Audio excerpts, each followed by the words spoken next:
Од утре Данска го презема кормилото во Европската Унија. Оваа балтичка држава по 8 пат ќе претседава со најважното тело Советот на Европската Унија.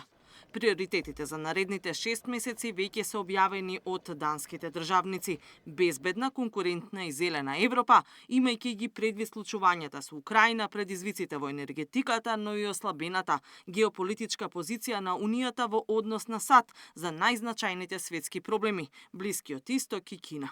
ЕУ се соочува со нов меѓународен поредок, обележан со неизвестност, глобална стратешка и економска конкуренција и зголемени нивоа на конфликти. Затоа ЕУ мора да може да действува самостојно. Силата на ЕУ лежи во европското единство, цврстата економска основа, стабилните демократии и социјално избалансираните општества, меѓу другото, се вели во официјалното соопштение на данското претседателство, кое ќе се одвива под мотото Силна Европа во светот што се менува.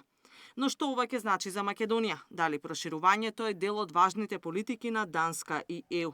Во официјалните документи од претседателството, проширувањето е на врвот на агендата, како единствен начин за постигнување на стабилност на европско тло.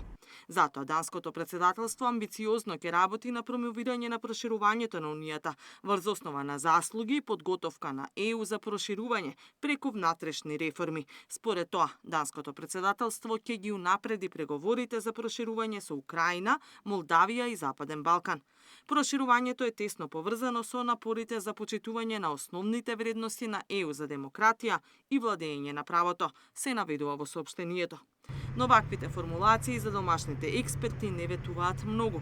Сакаат земјите од Западниот Балкан да влезат во Унијата како полноправни членки, да влезат во шенгенскиот простор, да влеземе во единствениот пазар, но ова прашање веќе не е на врвот на темите кои што го предизвикуваат политичкото внимание кај граѓаните од регионите.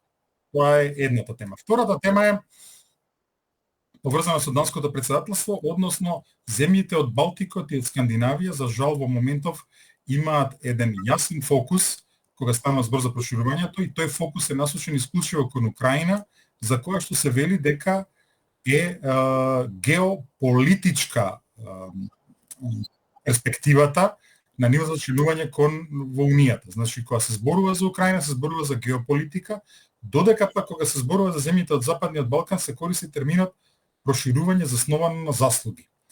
И тука исто така се наоѓаме во една ситуација која што е неразбирлива за нас од Западниот Балкан. Катерина Нешкова, Сител телевизија.